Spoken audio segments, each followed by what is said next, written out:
ఈరోజు పిల్లల చదువుల్లో కన్ఫ్యూజ్ అవుతూ ఉన్నారు. వ్యాపారాలు చేసేటప్పుడు ఎక్కడ పెట్టుకోవాలి వ్యాపారం అని కన్ఫ్యూజ్ అవుతూ ఉన్నారు. సేవకులు కూడా సేవ చేసేటప్పుడు నేను ఈ ఊర్లో చేయాలా ఆ ఊర్లో చేయాలని చెప్పి కన్ఫ్యూజ్ అవుతూ ఉన్నారు. పెళ్ళిళ్ళ విషయాలు, వ్యాపారాల విషయాలు, ఉద్యోగాల విషయాలు, సేవ విషయాలు, అన్ని విషయాల్లో కూడా కన్ఫ్యూజ్ అవుతూ తొందరపాటు నిర్ణయాలు తీసుకొని బురదలో కాలేసిన వాళ్ళు చాలామంది ఉన్నారు. కానీ దేవుడు చెప్తున్నాడు, ఆయన ఆలోచన కర్త అయి ఉన్నాడు. స్తోత్రం కలుగునుగాక.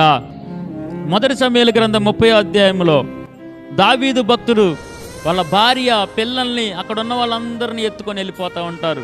డబ్బు ఆస్తి అంతటిని కూడా తీసుకొని వెళ్ళిపోతూ ఉంటారు. అప్పుడు యెహోవాను బట్టి ధైర్యం తెచ్చుకుంటాడు దావీదు. ప్రార్థన చేస్తాడు, అయ్యా నేనేం చేయాలి ఇప్పుడు అని అంటే, నువ్వు వెళ్ళు, నువ్వు కోల్పోయినది మరలా నువ్వు పొందుకుంటావు. స్తోత్రం కలుగునుగాక. ఆలోచన చెప్పాడు. 4 దిక్కులు ఉన్నాయి. ఎటు పోవాలో తెలియదు, ఏం చేయాలో తెలియదు, ఎక్కడికి వెళ్ళాలో తెలియదు. దేవుడు ఆలోచన చెప్పి నడిపించాడు. స్తోత్రం కలుగునుగాక. ఈరోజు మన జీవితంలో కూడా నీకు ఆలోచన సరిగా ఉండట్లేదా? కన్ఫ్యూజ్ అవుతున్నావా? ఏం చేయాలో అర్థం కావట్లేదా?